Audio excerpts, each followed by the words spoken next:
Yesterday, Man United pulled off one of our biggest transfers in the last 10 years. And I don't mean this because of how he plays, because, like you can see in the title itself, I don't think Yoro himself is a very good player for this moment. But this represents something bigger. It's not just about the player himself. This is a bigger statement. The level goes to maybe years on end from now on. The transfers that we're going to do for the next maybe 5 or 10 years are going to be dictated by this very transfer. Now, I'll tell you why. Because firstly, let's get to why I don't think Yoro is a player.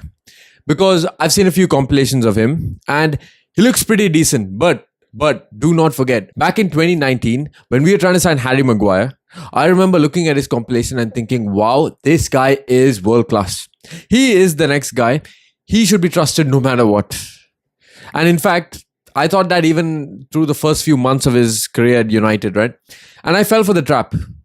Now, when I'm seeing Yoro, I'm not saying I see Maguire. Trust me, I'm not seeing Maguire.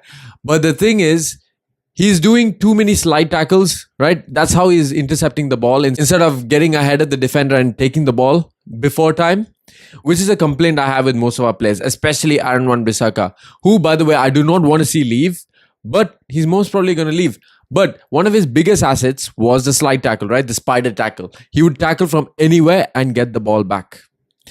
But the problem is he's not on his feet often. And that is why he's probably not renowned as one of the world's best right backs. And similarly, Yoro also looks very similar to him. He doesn't seem like the kind of guy who, will command the box. And I understand that he's just 18, right? Turning 19 this year. I understand that, and I wouldn't expect him to completely marshal the defense. That would be Lisandro Martinez. But I'm saying when you have an option, like maybe Matthias de Ligt out there, right? Who is a more seasoned professional, who could probably deliver right now. Because I understand Yoro might be a good signing because everybody's looking for him, especially Real Madrid are looking at him. And that's why it gives me some confidence that, okay, Yoro might be good in the future. And I understand that.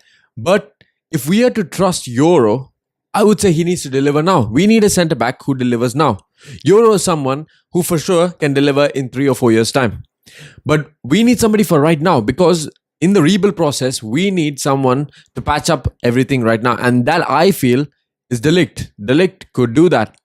So us going for Yoro, for the package that we have gone, by the way, we have not signed him for 70 million pounds. We have not signed him for 60 million pounds. We have signed him for 50 million euros plus 12 million in add-ons, right? So this is 62 million in add-ons if the add-ons are achieved. And if they are not achieved, the deal stays at 50 million euros, 42 million pounds. Now, I do not understand why people are just blowing it out of proportion saying it's a 60 million pound deal. It's a 70 million pound deal. No, it's a 42 million pound deal. And this is why I have to give credit to Ratcliffe, because he, with both Zirkzee, with Yoro, and I'm pretty sure with the future deals that we're going to do this summer as well, we are getting bargain deals with relation to what these players can be in the future. Because Yoro is the most high-profile centre-back out there with regards to potential. Maybe not right now, but with regards to potential, everybody's saying, I've not personally seen how Yoro plays, but everybody says that he can be the next best thing in football. Now, if that's the case, that's a very good signing, isn't it? Especially just for 42 million pounds. But while I've said Yoro doesn't seem very convincing to me right now, all right, at 18 and all that, the main positive I will give it, and this is why, for me, this deal is actually a net positive. Because we beat Real Madrid, the biggest club in the world, right? Who's just won the Champions League, the La Liga, had the best players in the world with Mbappe, Vinicius, Camavinga, all these players. But still, we convinced Yoro to come to Manchester United, even though we are in the Europa League and they're in the Champions League and they're going to win the Champions League again. And you can say, right, we promised him playtime. Okay, you can say we overpaid. But regardless, everybody thought, right, that's why Liverpool and PSG pulled out as well. Because they thought that Yoro, no matter what, has already set his mind on going to Real Madrid. So he would not even consider coming to England. So then what's the point of trying in the first place? That's what everybody thought. But no, we went for him. And we convinced him that Real Madrid is scamming you. They do not really want you as much, because if they wanted, they would have paid what money they wanted. And that is why we have actually convinced him that he has the right project right here. So you don't need to go there. This is the right place for you. When it seemed pretty much impossible, because you know what happens normally. When Madrid want their player, they get their player.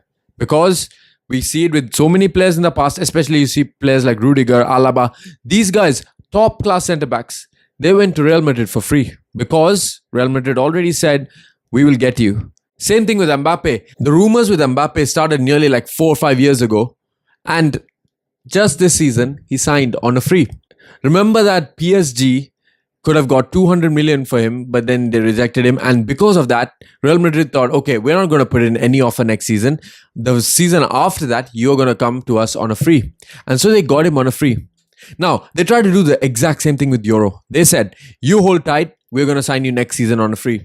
But no, this guy, Yoro, he's ambitious. I'll give him that. So he's like, I don't want to wait around here and there. I want to play now. I want to make that step right now.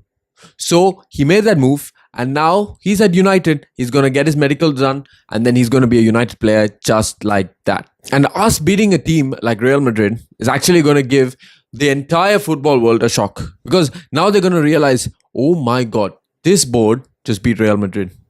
Real Madrid, Florentino Perez, who said that he can get any player in the world if he wants them. And in fact, they did want Yoro because I remember links with Madrid all the way back in December. So they did want him. Do not fall for the trick that they did not want him, right? Maybe not for that price, but they did want Yoro. And we got Yoro instead because we paid more. I mean, that's the game, right? Because you think about Vinicius in the past, you think about Arda. Real Madrid paid more money for these players so that they can get him instead of other clubs. That's the game. You pay more and you convince a player, you get the player. You pay less, but you convince a player, does not mean you necessarily get the player, because if the player is convinced to go to another club also, but they have paid more money than that player, guess where he's going? He's going to that other club. So what I'm saying is United have pulled off a big blinder and we did not expect this, but this is actually going to affect all the transfers that we do from now on. Because think about it, you know the Branthwaite situation, before this, they would have took us for mugs. They would have thought, yeah, they're going to just come back and pay the money. Right, the 70 million that they're demanding. But now that we have Yoro, we have leverage over them. We can say, you think we can be bent over? Well, we just got Yoro now. So we can play with Yoro. It's fine. We don't need Branthwaite, but this is the bid. We have the 50 million. Apparently, they're going to go in for a third bid. As long as it's not too high, right? As long as it's within 55 million pounds, I'm okay. The entire package, that is. I'm okay.